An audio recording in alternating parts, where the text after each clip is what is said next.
বাংলাদেশের রানিং প্রধানমন্ত্রী জ্যামের মধ্যে দাঁড়ায় আছে সিগন্যালে, এমন বাংলাদেশে তো মানুষ চেয়েছে।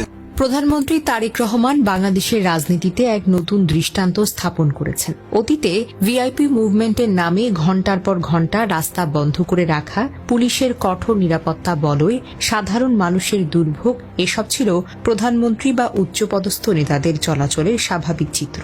ফলে অফিসগামী মানুষ দেরিতে পৌঁছাতেন, অ্যাম্বুলেন্সে রোগীরা কষ্ট পেতেন, জরুরি কাজে বিঘ্নতা ঘটত। কিন্তু প্রধানমন্ত্রী তারেক রহমান এই পুরানো ধারা ভেঙে দিয়েছেন। দেশের ইতিহাসে প্রথমবারের মতো একজন প্রধানমন্ত্রী সাধারণ জনগণের সঙ্গে মিশে একই রাস্তায় একই ট্রাফিক জ্যামে আটকে থেকে চলাচল করছেন। সম্প্রতি দেখা গিয়েছে তিনি আধা ঘণ্টারও বেশি সময় ট্রাফিক জ্যামে বসেছিলেন, কোনো রাস্তা বন্ধ করেননি, কোনো গাড়ির লাইন আটকাননি। তিনি চাইলে পুলিশ প্রশাসনের মাধ্যমে পুরো রাস্তা খালি করতে পারতেন, কিন্তু তিনি তা করেননি। এটি তার জনগণের সঙ্গে একান্ততা এবং সাধারণ মানুষের দুর্ভোগ বোঝার একটি প্রতিফলন। আরও উল্লেখযোগ্য বিষয় হল তিনি সরকারি গাড়ি ব্যবহার করছেন না, নিজের ব্যক্তিগত গাড়িতে অফিসে যাচ্ছেন আসছেন। গাড়িতে জাতীয় পতাকা লাগানো নেই, কোনো লাল বাতি নীল বাতি নেই, কোনো সাইরেন নেই। দেখে বোঝার কোনো উপায় নেই এই সাধারণ গাড়িতেই বসে আছেন একটি দেশের প্রধানমন্ত্রী। এটি ভিআইপি সংস্কৃতির বিরুদ্ধে এক সাহসী পদক্ষেপ। এর আগে শহীদ রাষ্ট্রপতি জিয়াউর রহমানও সাধারণভাবে চলাফেরা করতেন এবং জনগণের কাছাকাছি থাকতেন। তারপরে দীর্ঘদিন এমন কোনো নেতা দেখা যায়নি যিনি প্রধানমন্ত্রী হয়েও ভিআইপি প্রটোকল ছাড়া চলাফেরা করেন। তারেক রহমান এক্ষেত্রে কিন্তু পুরোপুরিভাবে ব্যতিক্রম। এই আচরণের মাধ্যমে তিনি বার্তা দিয়েছেন, ক্ষমতা মানে দূরত্ব নয়, বরং জনগণের সঙ্গে মিলেমিশে চলা। প্রধানমন্ত্রী হিসেবে শপথ নেওয়ার পর থেকেই তিনি এই নজির স্থাপন করেছেন, যা সাধারণ মানুষের মনে আশা জাগিয়েছে যে নতুন সরকার সত্যিকার অর্থে জনকল্যাণমুখী এবং জনগণের দুর্ভোগ কমাতে বদ্ধপরিকর। এমন নেতৃত্বই বাংলাদেশকে একটি সত্যিকারের জনগণের রাষ্ট্র হিসেবে গড়ে তুলতে পারে। তার এই সাধারণতা ও সহানুভূতি দেশের রাজনীতিতে এক নতুন অধ্যায়ের সূচনা করেছে। এদিকে বিএনপির এক সূত্র জানায়, যানজটের কথা বিবেচনা করে প্রধানমন্ত্রীর নির্দেশে তার গাড়িবহরের সংখ্যা কমিয়ে ফেলা হয়েছে।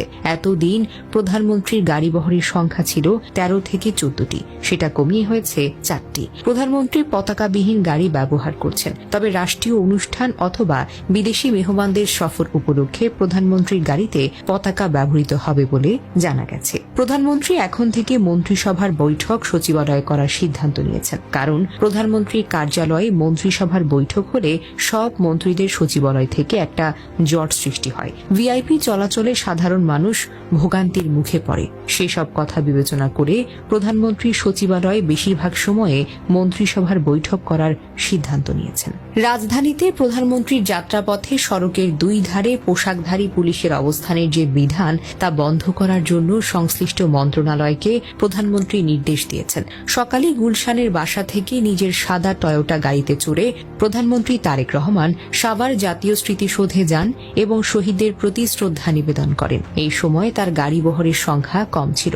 সাভার থেকে প্রধানমন্ত্রী শেরেবাংলা নগরে সাবেক রাষ্ট্রপতি শহীদ জিয়াউর রহমান এবং প্রয়াত প্রধানমন্ত্রী বেগম জিয়ার কবরে পুষ্পস্তবক অর্পণ করেন। দুই জায়গায় প্রধানমন্ত্রীর সঙ্গে পুরো মন্ত্রিসভার সদস্যরা ছিলেন। এরপর প্রধানমন্ত্রী সচিবালয়ে যান। বুধবার ছিল তারেক রহমানের প্রধানমন্ত্রী হিসেবে প্রথম কার্যদিবস। সচিবদের তিনি বলেন, জনগণ বিএনপির নির্বাচনী ইশতেহারের অনুযায়ী রায় দিয়েছেন, সুতরাং সংবিধান ও আইনবিধি অনুযায়ী ওই নির্বাচনী ইশতেহারের প্রতিশ্রুতিগুলো বাস্তবায়নের জন্য সচিবেরা আন্তরিক হবেন, সে আহ্বান জানিয়েছেন প্রধানমন্ত্রী। তিনি বলেছেন, সবাইকে আমরা বলেছি কে কার কি অ্যাফিলিয়েশন আছে সেটা আমরা দেখব না, আমরা মেধার ভিত্তিতে সবাইকে যাচাই করব। বুধবার বিকেলে অনুষ্ঠিত এই বৈঠকে নতুন সরকারের পক্ষ থেকে প্রাথমিকভাবে 3টি অগ্রাধিকার নির্ধারণ করে সেগুলোকে বাস্তবায়নের জন্য সকলকে নির্দেশ দিয়েছেন নতুন প্রধানমন্ত্রী। অগ্রাধিকার 3টি হল দ্রব্যমূল্য নিয়ন্ত্রণে রাখা, আইন শৃঙ্খলা পরিস্থিতির উন্নতি এবং বিদ্যুৎ ও জ্বালানি সরবরাহ স্বাভাবিক রাখা।